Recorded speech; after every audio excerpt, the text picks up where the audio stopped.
राव इंदरजीत सिंह विधानसभा चुनाव में कटवाएंगे कईयों के टिकट। बीजेपी को बता दिया किस किस को देनी है टिकट। विरोधियों को एक बार फिर से निपटाएंगे राव इंदरजीत सिंह। बीजेपी हाईकमान से हो गई टिकट बंटवारे को लेकर डील। नमस्कार दोस्तों, मेरा नाम है राजके वर्मा और आप देख रहे हैं रिपोर्टर जी। अगर आपने रिपोर्टर जी चैनल को सब्सक्राइब नहीं किया है तो दोस्तों चैनल को सब्सक्राइब करना ना भूलें। चलिए बात करते हैं हरियाणा की राजनीति, हरियाणा में होने वाले विधानसभा चुनाव की। तैयारियों में तमाम नेता, तमाम पार्टियां लगी हुई है। उम्मीद सभी को यह है कि वो जीतेंगे और हरियाणा की सत्ता तक पहुंचने में कामयाब रहेंगे। लेकिन इस जीत और हार के खेल का सबसे बड़ा खिलाड़ी अगर कोई है तो वो है जनता। वो ही डिसाइड करेगी, वही बताएगी, वही समझाएगी कि किसे राजा बनाना है और किसे रंग। खैर, इस सबके बीच बात करते हैं बीजेपी और खास तौर से राव इंदरजीत सिंह की। राव इंदरजीत सिंह फिलहाल पार्टी से कुछ नाराज चल रहे हैं। उनको मनाने की कोशिश अमित शाह से लेकर तमाम नेता कर भी रहे हैं और काफी हद तक ये माना जा रहा है कि शायद उनकी नाराजगी दूर हो चुकी है। इस मनाने और रूठने के बीच राव इंदरजीत सिंह ने पार्टी को जीत और हार के लिए एक नया फॉर्मूला सुझाया। अब असल में ये फॉर्मूला है या फिर राव इंदरजीत सिंह की वो रणनीति जिस रणनीति के तहत वो अपने विरोधियों को एक बार फिर से निपटाना चाहते हैं।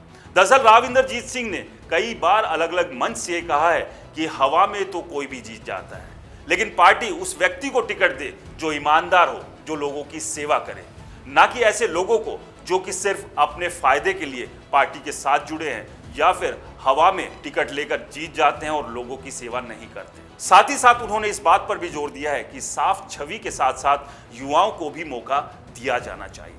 यानी कि यहां एक तीर से कई निशाने साधते हुए राव इंदरजीत सिंह नजर आ रहे हैं। एक तरफ उन्होंने कहीं ना कहीं अपने उन युवा समर्थकों के लिए टिकट का जुगाड़ करने की कोशिश शुरू कर दी है जिनको वो बीजेपी की टिकट से मैदान में उतार कर जीत दिला सके और अपने आप को एक बार फिर से अहीरवाल में मजबूत नेता के तौर पर पेश कर सके। साथ ही साथ अपने उन विरोधियों को जिनके बारे में कहीं ना कहीं इशारों में ये कह दिया है उन्होंने कि ना उनकी छवि ठीक है और ना ही वो युवा है, तो ऐसे में इन नेताओं को बीजेपी को टिकट नहीं देनी चाहिए।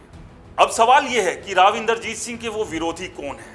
वो ऐसे कई विरोधी हैं जिनका टिकट पिछली बार 2019 में भी राव साहब ने कटवा दिया था, जिसमें सबसे बड़ा नाम पूर्व कैबिनेट मंत्री राव नरबीर सिंह, अनीता यादव और रणधीर कापड़ीवास जैसे कई और नेताओं के नाम भी शामिल हैं। तो क्या एक बार फिर से राव इंदरजीत सिंह अपनी रणनीति और अपने इस चक्रव्यूह में फंसाकर इन तमाम विरोधियों के टिकट कटवाने की जुगत में लगे हुए हैं? और क्या बीजेपी राव इंदरजीत सिंह को तवज्जो देते हुए उनकी इस बात को मानेगी?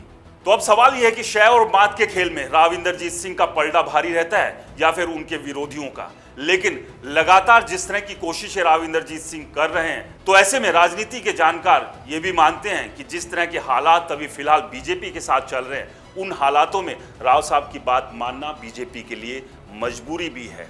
क्योंकि अगर अहीरवाल में ज्यादा नंबर चाहिए तो राव इंदरजीत सिंह का साथ रहना, और वो भी राजी राजी, क्योंकि उनकी नाराजगी रही तो ना ही तो उनके साथ का फायदा मिलेगा और ना ही अहीरवाल में नंबर बढ़ेंगे। लेकिन इस सबके बीच पूर्व कैबिनेट मंत्री राव नरबीर सिंह को भी हल्के में नहीं लिया जा सकता। वहीं रणधीर कापड़ीवास की टिकट काटकर भी किस तरह का नुकसान बीजेपी को हुआ था वो भी अच्छे से जानती है, क्योंकि इन नेताओं का भी अपने इलाकों में ठीक ठाक कद है, दबदबा है और इनको साथ लेकर चलना भी बीजेपी कहीं ना कहीं जरूर चाहेगी। तो आपको क्या लगता है, हमें कमेंट्स कर जरूर बताएं। रिपोर्टर जी चैनल को सब्सक्राइब नहीं किया है तो दोस्तों चैनल को सब्सक्राइब करना ना भूलें, क्योंकि हम हैं हरियाणा की आवाज।